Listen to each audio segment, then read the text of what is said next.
Good evening. My name is Paul Nurse. I'm president of Rockefeller University, and it is, of course, a great pleasure to welcome you all here to the campus and to this auditorium this evening. Now, in a minute, I'm going to tell you rather more about this evening's program. But first, I'm up here to introduce to you Jeff Smith, who is chair of the Parents and Science Initiative, who have organized this evening's program. Jeff first became involved with Rockefeller in 2006 through the university's Bridges to Better Medicine program and joined its steering committee soon thereafter. He's also a member of the Rockefeller University Council and in addition is a visiting scholar here at the university and runs a very successful, and indeed is the founder of, Science and Economics program, offering courses which are very popular with our graduate students and our postdoctoral fellows. So Jeff's involved with many facets of our campus life, and so it's a great pleasure to have him here. Jeff, could you come to the stage?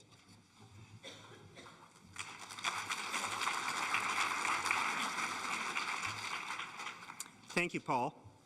It's a pleasure to welcome you all to our Spring Parents and Science Evening. This is the third and final event that Rockefeller University is hosting, especially for parents, during this academic year.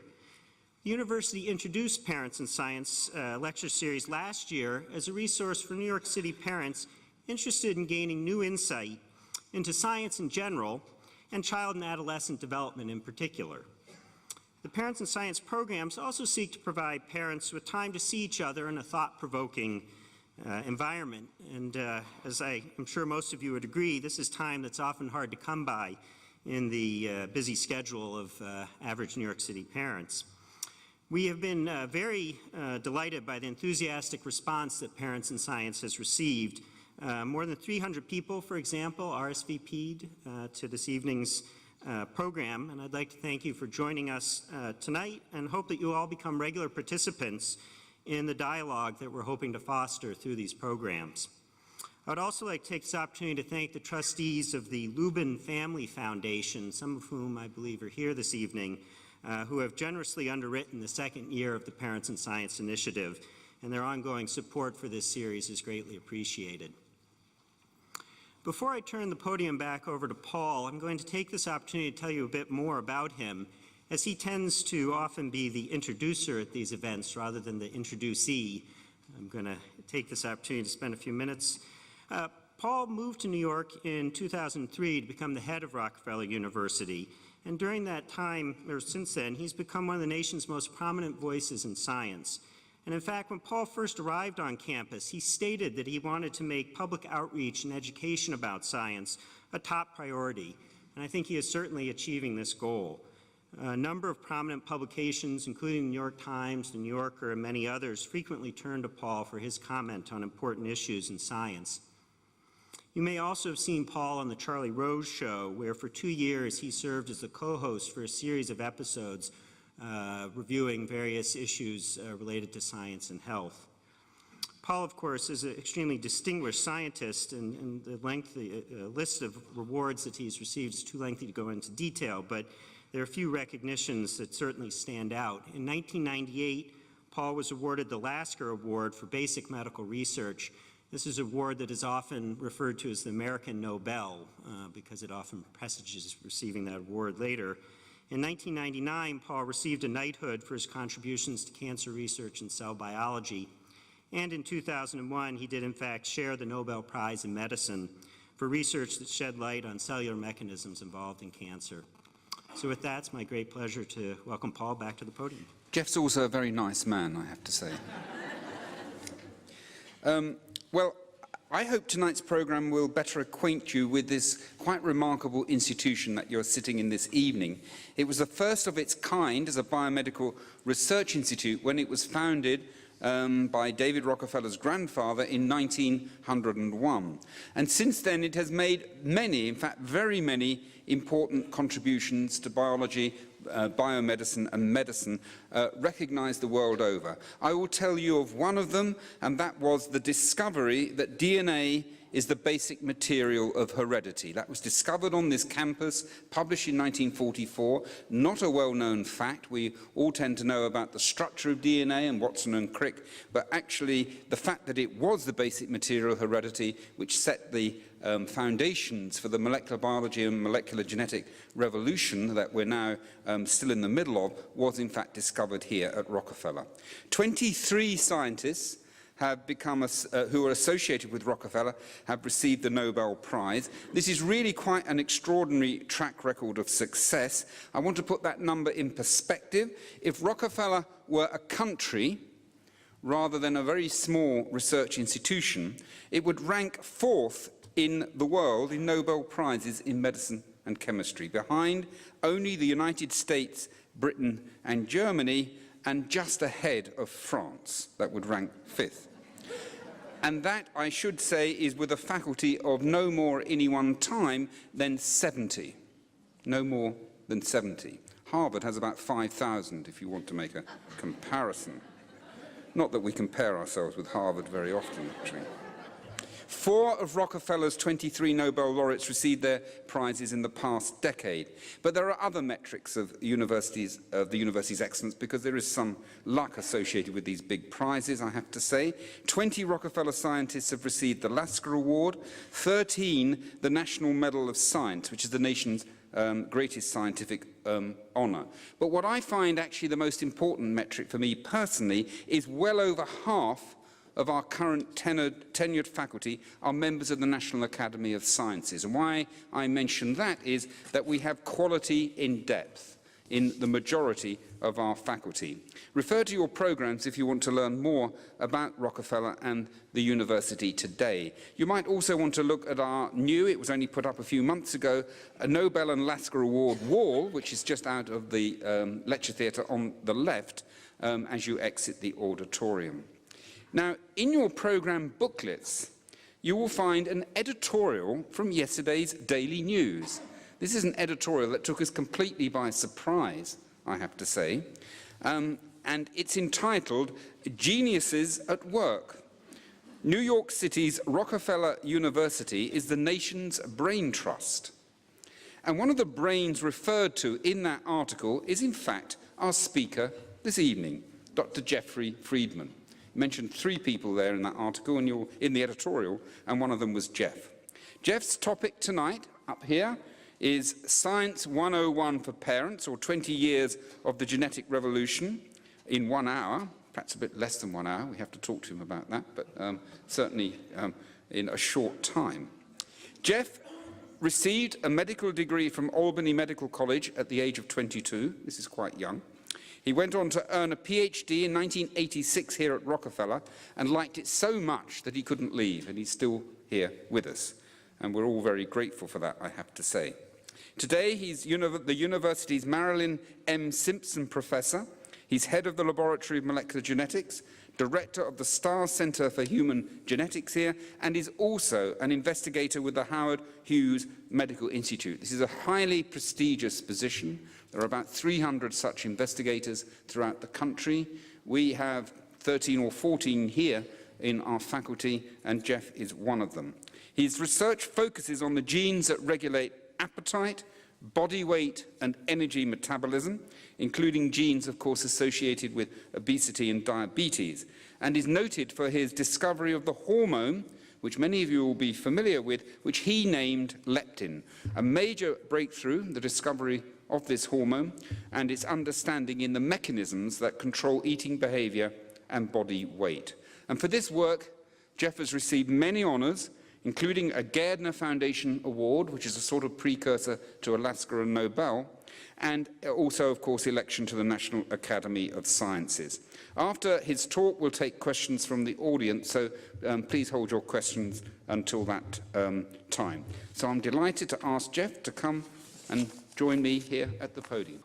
Thank you all for coming. It's nice to have the chance to tell you about some of the recent developments in DNA research and how it might be relevant to our future and, more importantly, our children's futures. Now, I was given the following title. I missed the second half of it that Paul read to you and that is in your program. And you might notice this is a rather general title. I wasn't really sure what to do with it. I knew that I was being called on to talk about genomics. And so I began to wrestle with some possible titles, the first of which is shown here. 20 years of the genetic revolution, 130 years of genetics, the movie Gattaca, healthcare for our children with some assorted generalities, and an opaque subtext crammed into 1 hour. This would have been fine until I found out that I only have 45 minutes. So I tried to come up with a more succinct title, and that is here. How come I look like my parents and not a giraffe? This seemed a little banal, so I considered a third title, which is Unraveling Our DNA. Now, the fact is, I'm going to try to cover all of this, and if I'm successful at that, you'll learn, hopefully, or more, hear about some of these things. If I'm not successful, of course, this is an hour of your life you'll never get back. So, Paul mentioned the seminal discovery here that DNA was the genetic material. I'd like to begin by mentioning that yet again and telling you about the people who did this. Their names were Oswald Avery, Colin MacLeod, and Macklin McCarty. Many of us here, including myself, had the great privilege of getting to know Mac before he passed away a few years ago. And he was a fantastic person who could really bridge for all of us one of the greatest discoveries, if not the greatest of the 20th century in biology. Now, what these gentlemen discovered, as Paul mentioned, is that DNA was the genetic material. This was in 1944, and it generated tremendous excitement on campus, albeit with some controversy that I'll tell you more about, as well as the details of their experiment. But among the people who were excited about this development was a professor here named Rollin Hotchkiss, who in a flight of fancy wrote a poem which he called Revolution or Evolution. I'd like to read the first paragraph for you. Once a prehistoric blister in the prehistoric slime thought I'd like to have a sister and to save himself some time, he wrote down the mystic secrets of his protoplasmic virus on some stuff that he found handy, a sort of primitive papyrus. Now, what McCarty, Avery, and MacLeod had discovered was that the primitive papyrus was DNA, and that basic template, several billion years ago, followed by millennia upon millennia of evolution, led to the emergence of the most advanced organism, the human.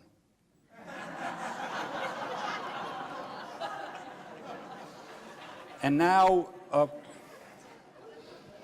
the capability exists, as we'll come to in a minute, to identify all of the DNA elements that are responsible for the characteristic features of these individuals, their spirituality, the differences in their height and weight, and so on.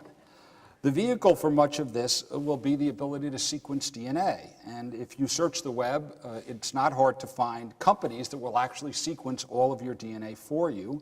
This is one such company, KnowMe. No, this is not an X-rated site. This is simply a site where you get to know yourself through your DNA sequence. Has anyone here had their DNA sequenced yet? Many people have. Well, we'll talk about it because it's something that, if not in your future, is certainly in your children's. So what I'd like to begin by doing is tell you a little more about how we got to this point, what it means to sequence your DNA. And so this is going to require that I try to summarize 130 years of genetics in about 17 slides, at least insofar as telling you what a gene is, what DNA is, and a little bit about how this works.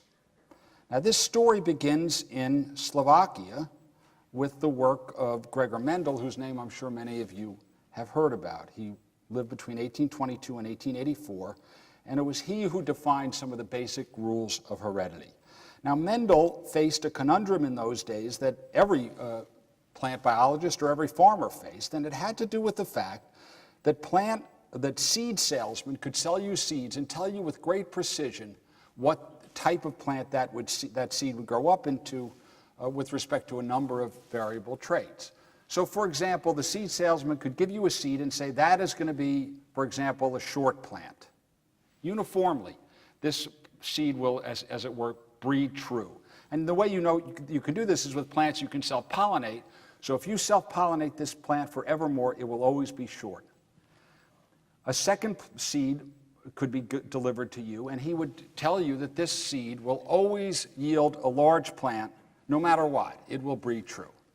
But there was a third type of seed that he could give you that was quite curious and that no one could understand the basis for. This seed, when selfed, would give a large plant, but when it grew up, would give a large plant, but as you selfed it, it would give both large and small plants. And no one could figure out the basis for this. Some seeds are small, some seeds are large and always large. Other seeds are sometimes large and sometimes small. Well, Mendel had a mathematical background, and he did a number of analytical experiments. But one of the key experiments he did was simply to take one of these plants that will always breed true short, a seed that will always breed true short, and another plant that will always breed true long or large, and mate them. And now we got a long plant, but that long plant would give both short and long progeny. Well, after puzzling about this, undoubtedly, Mendel came up with the following suggestion, that there are two distinct elements conferring heredity for every trait. You get one from the sperm and one from the egg.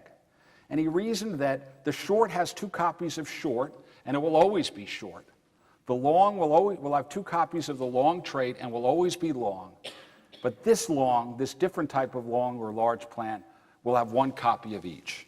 And so the basic conclusion from this is that there are two characters, one inherited from your mother, one from your father, or one from the sperm and one from the egg for every trait. If they're uniform, then that trait will be propagated forevermore, but if you carry one of each and self, then these things will distribute independently, and so a fourth of the time you'll get two shorts, a fourth of the time you'll get two longs, and half of the time you'll get a long and short. And these are the plants that will always breed short, these will always breed long, and these will breed both. Now, what Mendel had essentially described is one of the basic rules of heredity, something we now take for granted, which is that we inherit some traits from our mother, some from our father, we're an amalgam of both, and that these traits are propagated from then on. Now, regrettably for Mendel, his work was largely ignored at the time, although among his last words were, "My day will come," and indeed it did. His work was rediscovered and repeated by several other groups at the early part of the 1900s. In 1889, perhaps knowing about Mendel's work, although it's not clear, the term pangen was provided and by Hugo de Vries. This refers to the element of heredity that confers either shortness or longness on this particular plant. Now, Mendel described many other traits that are inherited in a similar fashion, and as I alluded to a moment ago, this was followed up on by numerous groups in the early 1900s. So de Vries calls this unit of heredity, this biochemical entity, no one could say very much more about it at that point. This biochemical entity controls one hereditary characteristic, but the nature of that hereditary element was not known. In 1909, a Danish scientist, William O. Hansen, shortened this term pangen to gene, and that's what we know a gene as today. It's the smallest unit of heredity. But what the gene was unknown to Mendel as it was for Darwin. All it was known is that traits are somehow passed on from generation to generation. An important advance was, however, provided with the realization that these genes are passed on from generation to generation on chromosomes. This is an electron micrograph of a chromosome, and the key insight here came from the work in 1902 and 1903 by a scientist named Walter Sutton, who realized that chromosomes are of a particular number. Shown here, there are 46 in humans, one half from our mother, one half from our father. But what he noted in another species, namely Ascaris, a worm, was that when that worm generates a gamete, or a sperm or an egg, the number of chromosomes is halved. And so chromosomes themselves appeared to behave similarly to the factors that Mendel had imputed in his work. By that I mean you have two copies of each in the adult organism, and when you make a sperm or an egg, there are half as many. And so chromosomes emerged based on this and subsequent work from Barbara McClintock, who won a Nobel Prize many years later, and others, that genes are carried on chromosomes. So the question then is, what's the biochemical nature of a chromosome? What is it about a chromosome that it allows it to transmit heredity from generation to generation? Well, if you're interested in any biochemical question, and you think you've, really fundamental one at least, and you think you've learned something important, chances are it was already done in Germany in the late 1800s. And that was the case here too. a German biochemist named Friedrich Miescher had discovered the chemical entity of DNA. It was a rather glamorous experiment. He was interested in analyzing pus from wounds, which were at the time known to be composed mainly of shrunken nuclei from white blood cells. These are dying white blood cells, and all that's left essentially after they're degraded is a nucleus filled with whatever is normally in the nucleus. He extracted that material in acid, and he found by a number of criteria it wasn't a protein, but a strange structure, a strange compound that had a lot of phosphate in it, and he called it nuclein because it came from the nucleus. But he described the isolation of DNA and noted that chromosomes are composed of both this nuclein, as he called it, and protein.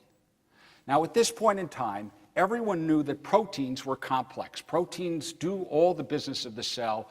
Proteins confer directly or indirectly almost all of our specific characteristics. Nucleic acids, as I'll tell you, are really simple. And so everyone assumed at the time that the genetic material had to be protein. It was the only moiety of sufficient complexity that one could imagine it doing all the different things that we know heredity can do. What began to change that notion, however, was another, what on the surface is a simple experiment done by Frederick Griffith in England in 1928. Now, this is the pre-antibiotic era, and one of the major causes of death in this time, and for many years thereafter, till the discovery of penicillin, was pneumonia. And a particularly virulent form of pneumonia was conferred by a microorganism, pneumococcus, which has been studied actually from the onset of the inception of this institute. Now, what was known is that there were at least two forms of pneumococcus with respect to their virulence.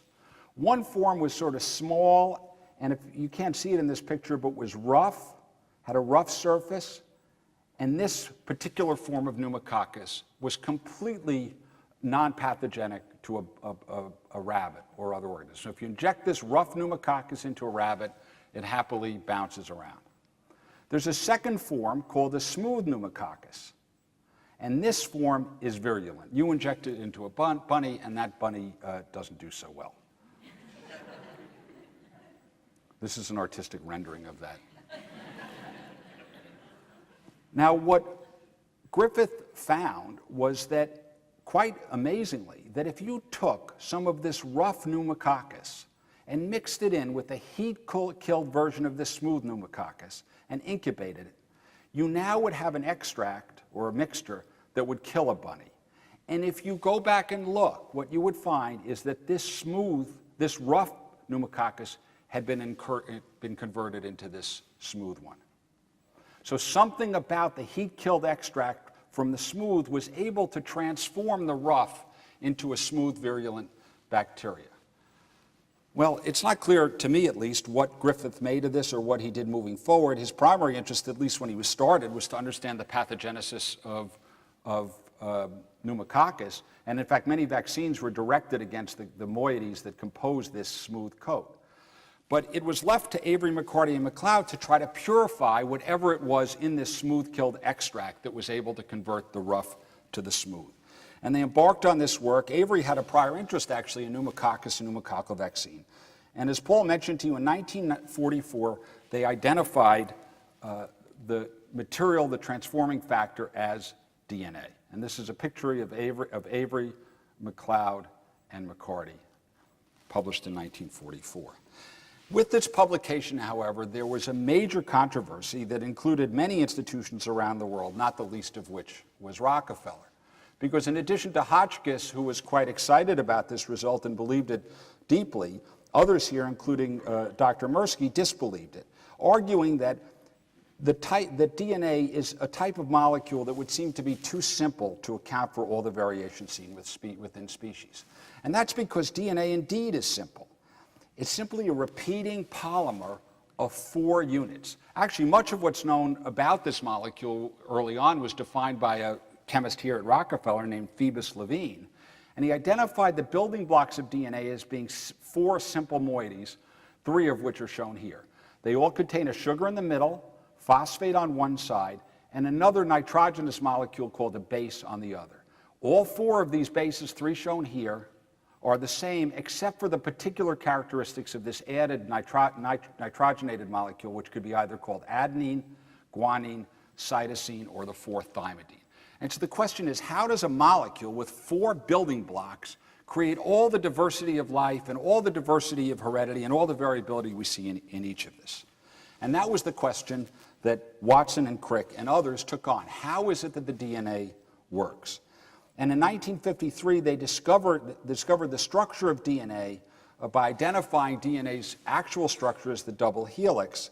And I'll tell you how this works in a moment, but just simply say that they realized immediately that DNA could in fact serve as the blueprint for all of life, or all of the elements of life, both in the form of proteins, which then do much of the business or all the business of the cell.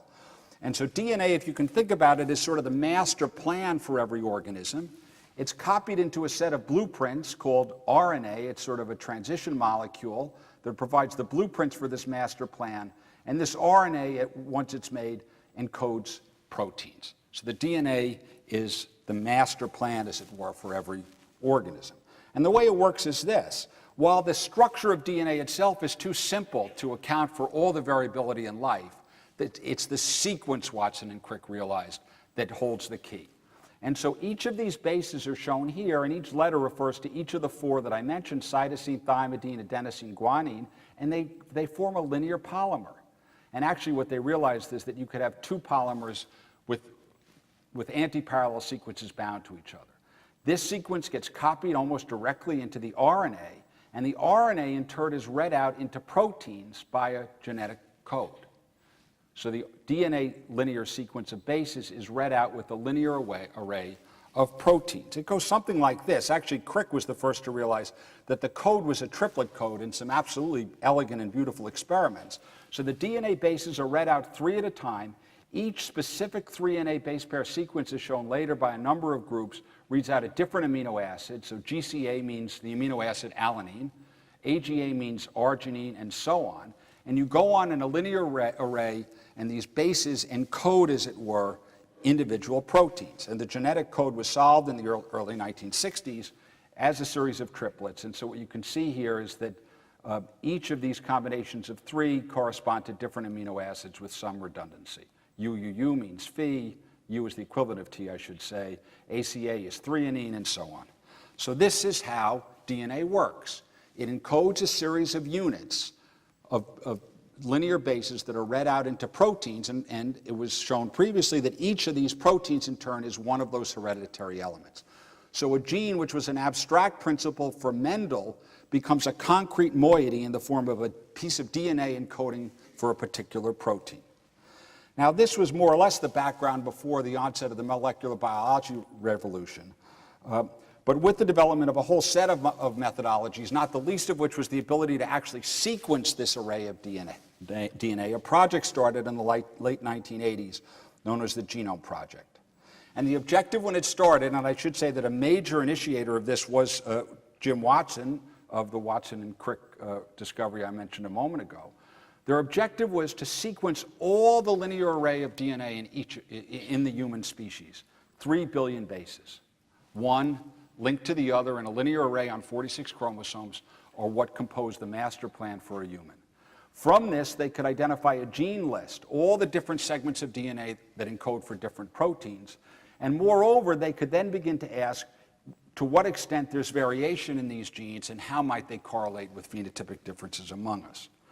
In 2001, this DNA sequence was made public.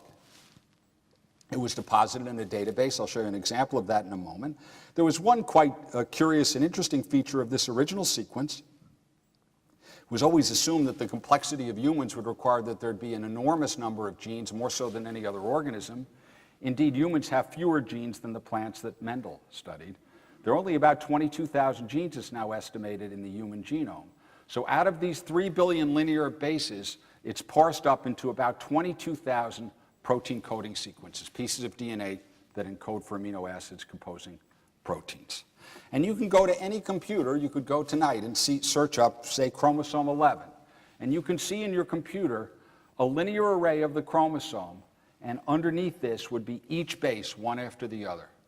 Sort of like a tablet, as it were, that contains all of our blueprints. And shown below in these letters are each of the genes linearly arrayed along these chromosomes that make one one protein after another.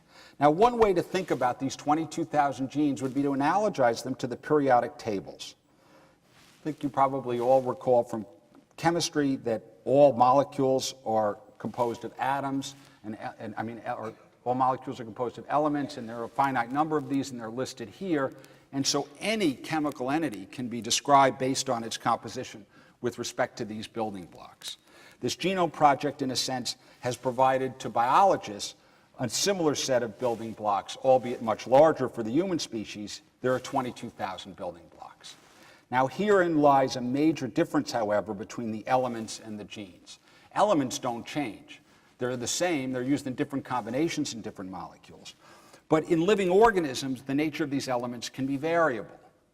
So for a given gene, a human might have one version, but the sequence might be different in a plant, so the resulting protein might be different. And it's that difference that confers the phenotypic or observable differences between species. Think of these base differences as a spelling difference. One organism might simply spell out, I am the gene. Another might spell out, I am the gyne, and the result would be a different protein being synthesized. And these different proteins differ in their amino acids, and as a consequence, their protein. Now, at some level, this explains why children of humans don't look like giraffes. As you're probably aware, humans and giraffes are different. And if you weren't aware of this, then I'll call your attention to a recent news report. A human-giraffe hybrid has been discovered in East Africa. Thought to result from a male human copulating with a female giraffe, the hybrid cannot speak, but is capable of performing simple mathematical calculation. So giraffes are different than human. Giraffes don't speak. We speak. They have long necks. And so why don't you look like a giraffe, and how is it that humans can speak?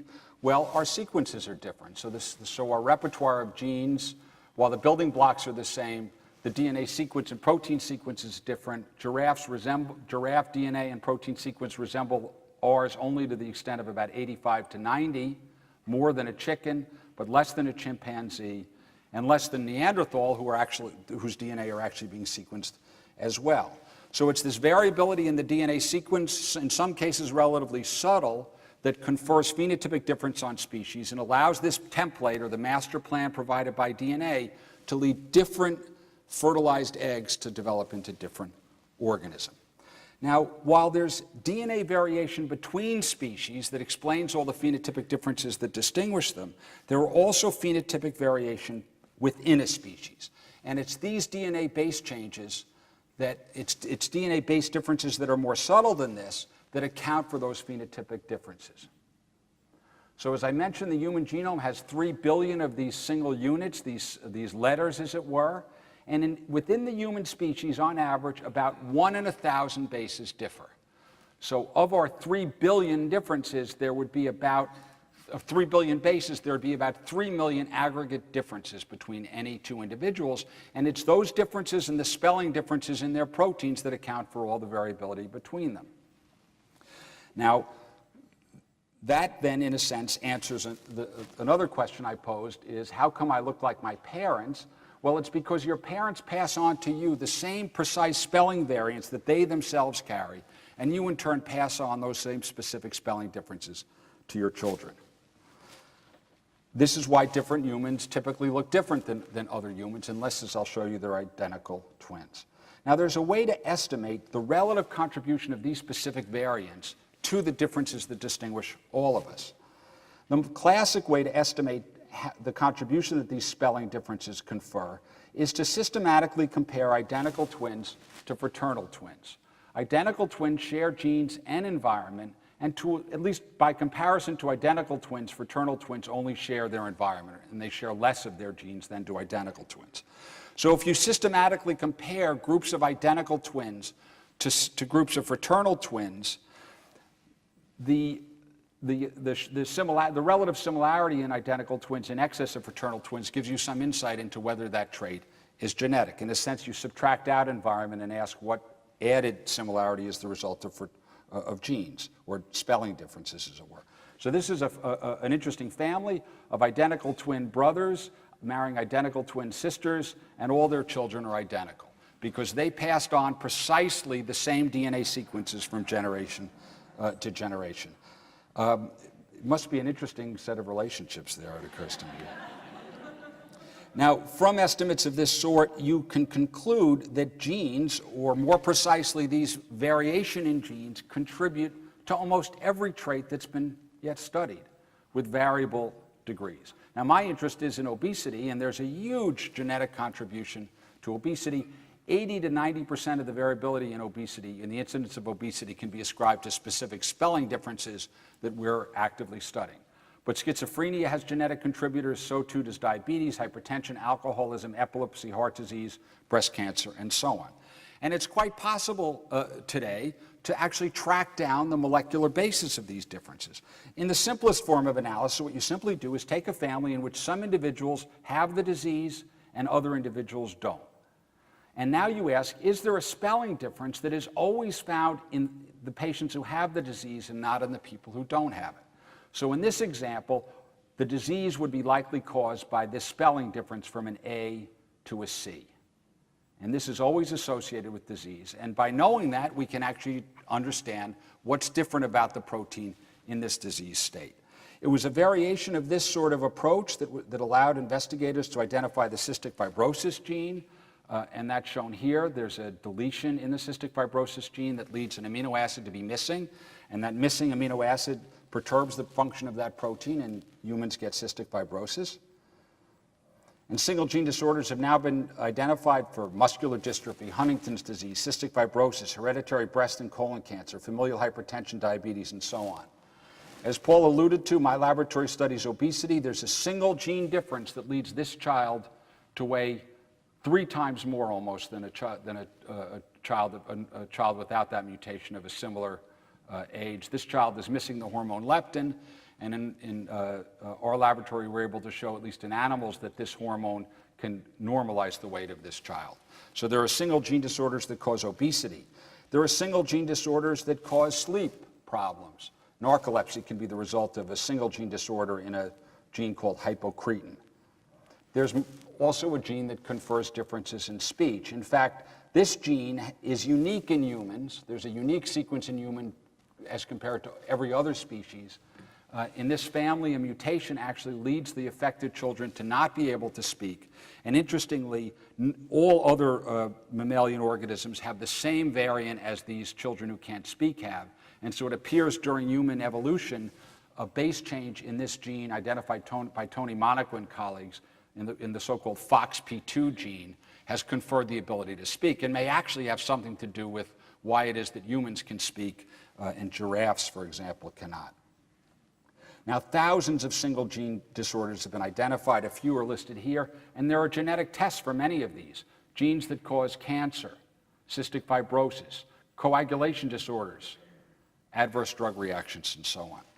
Now, there's a continuum of genetic disorders that extend it from one extreme, as these single disorders, with an almost purely genetic contribution, to a whole host of other genes that are a combination of genetic and environmental contributors. There are actually ways to identify these more complex genetic factors as well. And the basic way this is done is illustrated on this slide. Imagine you had a DNA sequence difference that was always present in the affected individuals for a particular disease and never in the unaffected individuals. And all the other DNA sequence differences that you could test by DNA sequencing were at equal percentages in both groups in this case. Well, what you might infer, based on if you had particularly robust statistical arguments to back it up, is that that DNA sequence variant, which is designated orange here, basically contributes to affected status for that particular disease. And this is being done systematically now for tens of thousands of genes in tens of thousands of patients. And from this, ever increasing numbers of genes that contribute to disease are being identified. And as I began by telling you, the availability of a complete genome sequence from anyone who's willing to pay for it at ever decreasing prices is going to change our understanding in time of the genes that lead to disease and the specific spelling differences that confer disease susceptibility. Now, at the moment, the applicable, the number of individuals who've availed themselves of this service is rather small. I don't know the exact number, although none of these companies appear to be doing especially well. But it's everyone's expectation that in time, one's DNA sequence will be available for amounts as low as $1,000, amounts that many people in America could afford, at least until recently. And when that happens, when we all can have our DNA sequenced, and we can all have correlated for us our particular DNA variants with our disease susceptibility and other traits, then things will change for all of us. And this is something that one can expect certainly in our children's lifetime. In fact, at that point, the world could look something like in the movie Gattaca. Gattaca actually stands, it's all GA's, T's, and C's, you'll note, and it refers to a world in which this information is available and is frankly misused in important ways. And I'll come back to this at the end. It's important to think about not only how this information can be used for good, but what some of the dangers and potential issues are. In Gattaca, assumptions are made about people's potential simply based on their DNA sequence. And that's probably an overstatement for most things. For most human characteristics, it's a combination of genes and environment. So useful information is provided, but it is not, does not preordain all. Now, with this as our expectation moving forward, I want to make a few predictions, bearing in mind the quote from one of our great philosophers, that making predictions is risky, particularly about the future. But I will predict that the Genome Project, the Genomics, will be at the center of 21st century medicine in the coming decades. As I mentioned, there are still millions of single base pair differences in our genome, and the clinical significance of many, perhaps all of these differences will be established, and then personalized medicine will become a reality. What does this mean? It will provide a better understanding of the molecular basis of disease. A better understanding of the molecular basis of disease will make it possible to identify people with predispositions before a disease develops, so preventive measures can be implemented. Medicines will be developed to target specific causes of disease rather than symptoms, and will moreover have the ability to tailor treatment to specific abnormalities in each patient. At the same time, as I alluded to, there'll be many medical, social, and ethical challenges, and the practice of medicine will become more complex, and this will also potentially worsen health disparities. Now, I want to give you a few examples of how this has or will change medicine. There are genetic variances that confer susceptibility to asthma. There are genetic differences that you could have tested for now that define differences in susceptibility to Alzheimer's disease. In some cases, which are rare, these will predispose to very early onset Alzheimer's, but in other cases, later onset Alzheimer's, but in a very sizable number of patients. Gene variation can also explain differences in response to drugs. Drug responsiveness or drug metabolism is genetically encoded, and there are a huge number of instances where wrong dosages injure people in serious ways. There's an example of this. A very serious childhood leukemia is known as ALL. The commonly used chemotherapeutic drug to treat this is metabolized by a gene called TPMT. This comes in two different versions. If you have the wrong version of this gene, if you're a child getting this medicine and you have the wrong version, you don't metabolize it properly, and what for everyone else is a normal dose becomes a lethal dose. And so testing for this variation is absolutely critical if you're going to contemplate using this drug. And of course, this is just one of an innumerable number of examples. For example, the response to statins, which many of you are on, I would believe, the response is highly variable depending on the variation in this gene, the CETP gene. This is a cholesterol metabolism gene. Now, this is all information that's going to become relevant, and moreover, when the DNA sequence for all of us is available, then sooner or later some or perhaps all of these connections will be made. So what are the challenges moving forward, both with respect to drug responsiveness known as pharmacogenetics and others? Well, the future looks something like this. The FDA already okayed an implantable information chip into people that would provide information about their allergies, prior treatments, and so on. In your child's lifetime, that chip will almost certainly have their DNA sequence, at least if there aren't ethical concerns that constrain this. That DNA sequence will be provided together with information about the relative risk that that child carries for any number of diseases. So it's imaginable to me that each of us at birth in the years, well, everyone who's about to be born, I'm guessing all of us have already been born, but that you'll get a relative risk profile, and you'll be able to say, geez, I'm at risk of asthma or COPD based on my genetic variation, and if I am, then it's probably an especially bad idea to smoke, not that it's ever a good idea. There are other diseases such as cancer for which heightened surveillance might be indicated, and so on. You may get a personalized formulary with which drugs you'll respond to and whether or not there are safety flags in response to any of them, or whether any known drugs might elicit a specific complication. And what's even more complex about this, as I alluded to before as well, is that you won't get any guarantees. You'll simply get information that says the likelihood of this eventuality is either increased or decreased. And this is going to require that people get used to a level of uncertainty and simply minimizing risks rather than demanding a fixed and varied outcome. Will each of us also be facing a set of questions about what we'd actually like to know? There are no perfect specimens. We all have glitches, as it were. So what would you do, or would you even want to know if your unborn child could inherit a treatable disease? This is already faced by many parents for a disorder known as phenylketonuria, which is treated. Would you want to know if you were likely to develop Huntington's disease, a movement disorder that's very severe? Would you want to know if you or your children had an increased risk of developing Alzheimer's disease or heart disease? Would you want to know if your child had an increased likelihood of becoming obese? Which would you want to know? Now, the conventional wisdom is that people shouldn't find out about those things for which they can do nothing. That the only information that's useful is actionable. But of course, that's someone else's assessment. These are the sorts of decisions that everyone's going to have to make for themselves, and that you'll make actively if, in fact, you decide to get your DNA tested, particularly at a point in time where all these associations are known. There's another question that comes up, and that is, what should anyone else be allowed to know? Is my DNA private? Now, there are numerous bills and there's a great deal of legislation that in fact ensures genetic information does remain private as it's generated, so that individuals won't be discriminated against based on their DNA sequence or denied insurance. But I want to close by pointing out an example where patient privacy could come into conflict with the public good, and these are also the kinds of issues that we're going to have to face collectively in the years to come. And this example refers to a disorder known as long QT syndrome. This is a rare hereditary disorder of the heart's electrical rhythm that occurs in otherwise normal or healthy people.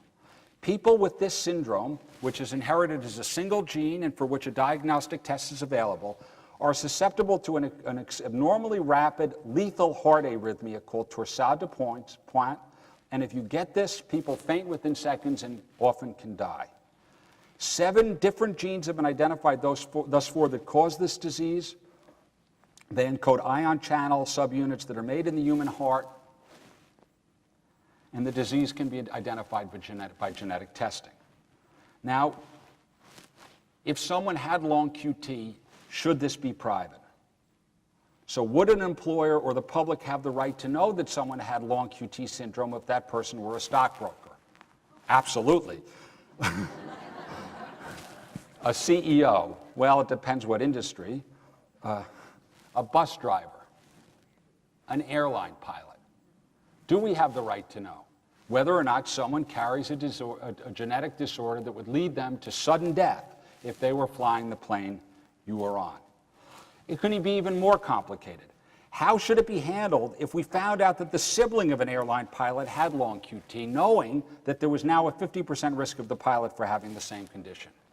Now, I don't have an answer for these questions. They're complex questions, but they're the sort of questions that we're going to have to face collectively as this information enters the mainstream.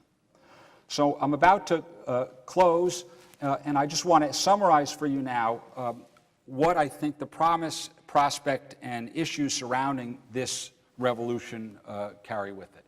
I think we have the potential to define the genetic and ultimately, with that, the environmental risk factors for all common diseases. This will allow people to develop personalized preventive medicine. Gene-based therapeutics for single gene and complex disorders will happen. And I don't mean to imply that this is in the next year or even 5, but I think incremental progress toward this will certainly occur over the course of the decades in our children's future. I think this is going to require that we educate health professionals and provide the tools. No one can keep all this information straight in their head. You may have already read about debates about the electronic medical record. Well, if we're going to enter an era in which this information is acted upon, then that's a sine qua non. We're going to have electronic means for recording and analyzing this information. This is going to create healthcare disparities as people either can't get that information or don't have the resources to act on it. And there are privacy issues that, on the one hand, I think everyone would agree represent a source of an individual's legacy, as it were, and it's their own information. But I think it's a mistake to ignore some of the complexities that come along with that. These are some of the issues that are in my children's future. These are my children in their room with one of their cousins. This is part of their future, but there's more to their future than this. And so what I want to close with is the subtext I alluded to at the beginning. In addition to the importance of understanding genetics and genomics for all of our health care and our future, and I think potentially a better world for all of us, I think there are some other lessons I would like to have communicated. Well, firstly, science literacy is going to be increasingly important for navigating the world of tomorrow. It's the world of health care, but of course it's not restricted to health care. Scientific advances become most comprehensible if you can understand the historical antecedents. All of the advances I talked about and every advance I know about was put in a particular context. It was a moment in time where something that was known, there was a problem that bothered someone, and someone solved that problem. And so the best way to understand a system or progress is to understand the questions that drove that person to do a particular set of experiment. And then finally, for scientists as well as parents, there's always another question. So with that, I'll stop, and I'd be happy to take any questions you might have. Yes. You put up a slide which showed that 80 to 88% of obesity was explained by genes. And yet I'm wondering why 50 years ago obesity was so rare, and yet and today it's 2/3 of the population in this country. So my view on that is as follows, and it has to do with the fact that with the way obesity is defined. So we define obesity by a fixed threshold, where if you exceed the threshold, you're called obese. If you don't exceed the threshold, you're not called obese. So over this interval where people say the obesity rate is doubled, what's essentially happened is a bell-shaped curve has shifted a little bit. And so the number of people who exceed that threshold has increased, but actually the net change in terms of weight is nowhere near as great as you would imagine hearing those statistics. So over these intervals, for example, average weight change has been about 10 pounds for the population. Now that tips a lot of people over the edge, but it doesn't, it's not, at least from a geneticist's perspective, a huge change in weight. And so what's referred to there with respect to hereditability is the fact that major differences in weight, say by 50 pounds or so on, is largely genetic factors. More subtle differences, such as the 10 or 15 pound weight changes that I'm referring to that become relevant for a population shift, are combinations of genes and environment. You don't look convinced. I get this all the time. I wonder how many people in this room think that the average person is only 10 pounds heavier today than 50 years ago. Well, you know, it's sort of like the Richard Pryor thing. Who are you going to believe, me or your lying eyes?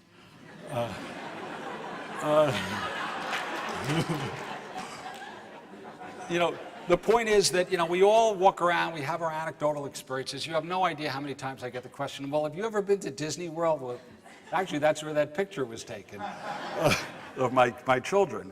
The fact is, no one was looking at this in 10 or 20 years ago they were now. So everyone's imagining there's this big change because no one was sensitized to it before.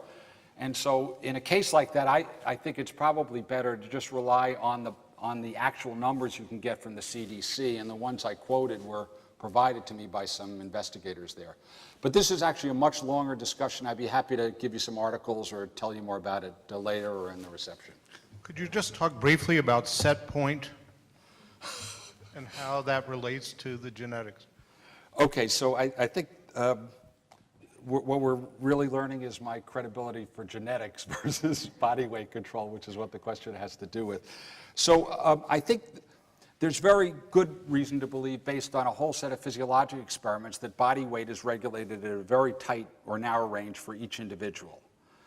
And actually, there's good evolutionary reasons why that would be. In the eyes of evolution, it's a big mistake if you're too fat, and there's a big mistake if you're too thin. And so there are biological systems that sync to balance the relative risks of being at either extreme. And the underlying mechanism that accounts for this set point, as it were, or this ability to maintain weight within a range, is comprised of this hormone we identified named leptin and other elements. And so what we have actually is a hormonal loop comprised of a hormone made by fat that sends a signal to your brain about how much fat you carry, so that adjustments can be made if weight changes in either direction. And that, as I alluded to or mentioned, is I think, a benefit in the eyes of evolution, because it protects you from wild weight fluctuations that would leave you poorly adapted for one environment or another. Question here. I'm going to go back to genetics. Is there an understanding for why genes mutate if it's not inherited from either parent? So genes mutate basically as a result, or the spelling changes occur over time, and then they're propagated thereafter. They occur usually either because of just an error in the machine that copies the DNA from generation to generation, and the frequency with which this happens is increased in response to agents that induce DNA damage. Certain drugs can do it, toxins and so on, but it can happen spontaneously with no environmental contributor either. Does that explain your estimated, when you said like 88% chance of obesity, is the rest based on just flaws in the system? So when you say 85% of obesity is genetic, and in fairness to the question that was asked, this is really for extreme differences in weight, not more subtle ones. What that means is that in any given individual who is extremely overweight, 85% of the differences can be ascribed to an aggregate of genetic or DNA-based differences. The remaining 15% is probably due to environmental factors, the nature of which we don't actually understand. Is there enough genetic research happening now? And if not, what's missing, and how do we encourage more young people to go into research? Geez, I mean, there's a lot of it. There's been a lot of resources poured into this field since the 1980s. Is there enough? I don't think, honestly, this is a field that's particularly hamstrung for resources. In some ways, what really is needed is a technical breakthrough that really lowers the cost for generating a genome sequence. Right now, it's very expensive. What is it, $100,000 to maybe even $1 million? And so that's the bottleneck in my estimation right now, because your ability to get a really robust data set for large numbers of people is limited, and the methods that are being used now are just inadequate as compared to what a DNA sequence would look like. So then you ask, well, how do you encourage the next breakthrough that really advances this to a significantly different level? And that sort of spark of creativity is something that just happens in one person somewhere and is hard to predict and doesn't always respond to people throwing money at it. That said, there's a lot of money in the private sector for this. There are a lot of companies trying to do it.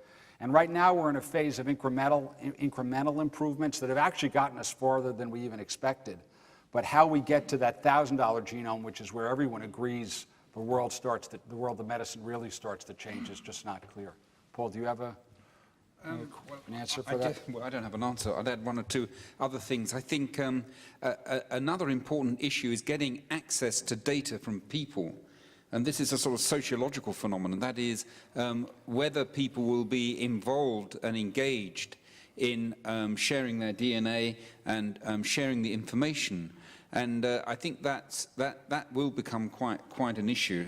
I think the second point about encouraging people to do it, I think this has got, I will say one thing, we do have to have a respect for science.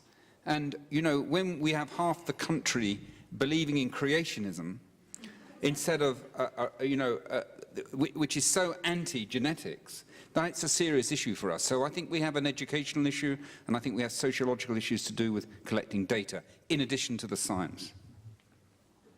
There's a question there in the middle. I don't know if Jeff agrees. Yeah. No, yeah, I agree. Well, I'm not in favor of creationism.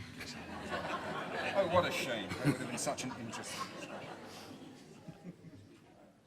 Without expressing opinion on creationism, given cell reproduction, it basically copies the DNA from our beginning embryonic cells throughout every cell in our body.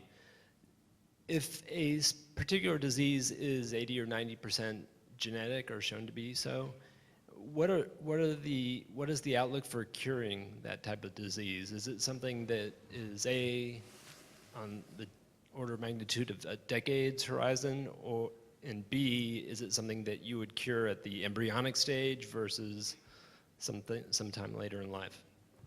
So I'm glad you asked that, because it picks up on some of the other questions, and it has to do with something I alluded to, which is this issue about getting comfortable with percentages and likelihoods, or a level of complexity that's sometimes hard to digest if you're not used to thinking about medicine in this way.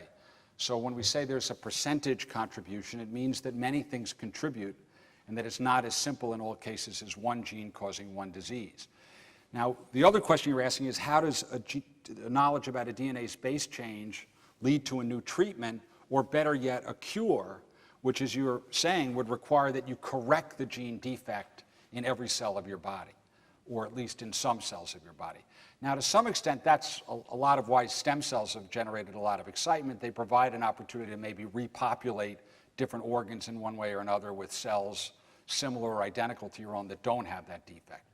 In most cases, however, a knowledge about the genetic basis of a disease doesn't necessarily give you a cure, but it gives you an entry point into a pathway where you can manipulate physiology in a beneficial way. And probably the best example of that I mentioned, these are statins, which are drugs that lower your cholesterol. None of them necessarily treat the underlying problem that leads you to have high cholesterol or heart disease. But nonetheless, this drug, by some other mechanism, allows you to lower cholesterol in a manner that ends up improving your health. And so I think for most things, that's going to be the preferred route of therapy, or the initial route of therapy, although the potential for stem cells, I think, to get closer to what you're suggesting, I think, is something that's generated a lot of excitement. So I just want to mention, no one probably picked this up because it was, but part of the reason I used the giraffe analogy was because creationists like to invoke giraffes as some indication that, there's a higher being, which I think is probably true, but not for the reasons they say. Although I'm personally interested in neurofibromatosis, I'm going to use cystic fibrosis because you use that as a single gene disorder. I have a question. If you're able to manipulate, will there be something that will be able to change that gene in all people, or is cystic fibrosis, they're going to find it and it's going to work in 70% of the people and it won't work in the other 30%? Like, that's my question. It's good. I'm not sure I quite... I guess my question is I know that, for example, in breast cancer, tamoxifen works in some people and doesn't work in other people. And I'm wondering, in things such as cystic fibrosis, do you think that people are going to come up with something that are going to work in, for some people and not other people, either in NF or cystic fibrosis? So cystic fibrosis is, to some extent, a simpler case, although in the end it may not be quite so simple, in that everyone who has cystic fibrosis has a defect in the same gene. And so probably most of the therapies that would at least be palliative, short of, say, a stem cell therapy where you can replace, lung tissue and correct the defects. So short of that, if you're talking about something that alters the physiology in some beneficial way by reducing secretions or whatever, I think most people would respond similarly. But for most what are called common disorders, many different genes, completely independent genes, can cause the same symptom set. So my research is in obesity, and many different genes can cause obesity. In fact, we know probably a half a dozen genes, separate genes, that when defective can cause people to become massively obese. And what I think in cases like that will emerge is that different subgroups of people who look the same actually have different diseases or subtly different diseases and will respond to different therapies, in different ways. My question is, if genes can mutate, or if you can make changes to them, or if they can suffer trauma, does that mean that that gene would be changed in a person's DNA and would be inherited differently? So actually, this is a whole other topic I didn't talk about. So DNA changes can occur in any cell in your body. If it happens in a germ cell, a cell that gives rise to a sperm or an egg, then it gets passed on from generation to generation thereafter. But you can also have DNA sequence changes in cells of your body that don't lead to the next generation, but nonetheless have catastrophic consequences. If, for example, that DNA-base change activates a gene that causes cancer or that puts you on the path towards cancer. And there's a whole other level of DNA sequencing and implications for healthcare I didn't talk about, where you can actually categorize what's happened to the DNA in individual cells. And here's yet another example where cancer, for example, can be the result of very disparate genetic differences. So what looks like the same cancer, like lymphoma, actually are different cancers because there are different genetic defects in different therapies. So I think this technology has broader implications than just looking at your healthcare record prospectively, but has important diagnostic importance. Right now, clearly for cancer, but this will extend to other disorders too. This is more your area. Do you want to comment on that, Paul? Or? No. Actually, my question follows on that. I'm interested in celiac disease, which often is not diagnosed for some long period of time. And in the context of somebody's lifetime, they develop other diseases. So it's really about the pattern of diseases that you might be able to identify with a genetic screen. And that, in fact, should lead us to be able to understand why people get other things in addition to that. Absolutely. So a lot of, I don't actually know very much about the genetics of celiac disease other than it is genetic. It would certainly, as I understand it, be useful to have a test so that people could find out that they had celiac disease earlier, because I think a lot of suffering goes on in between the time people develop symptoms and develop, get put on the correct treatment. At the same time, if we knew what the genes were for these things and what tissues they're in and what they do in these different places, it potentially has a lot of explanatory power for why a lot of these diseases affect different organs. Remember, there are only 22,000 genes. What you immediately come up with is that each of these genes is doing multiple things in different times and places. So the same gene defect could do one thing in the intestinal cells and yet another thing in another tissue. And in time, a lot of these connections, I think, will be made clear. You spoke about the genetic component in, for example, 50-pound differences. Could you characterize to what extent genetics are involved in differences that are less severe than that? The way I would phrase it is this. I think there's a bell-shaped curve more or less for weight. It's slightly skewed at the high end, but there's more room at the high end. But if we just start with the assumption that there's a bell-shaped curve, I think for this trait and probably every other, as a general principle, the further you go out from the mean, the more obvious the genetic contributions become.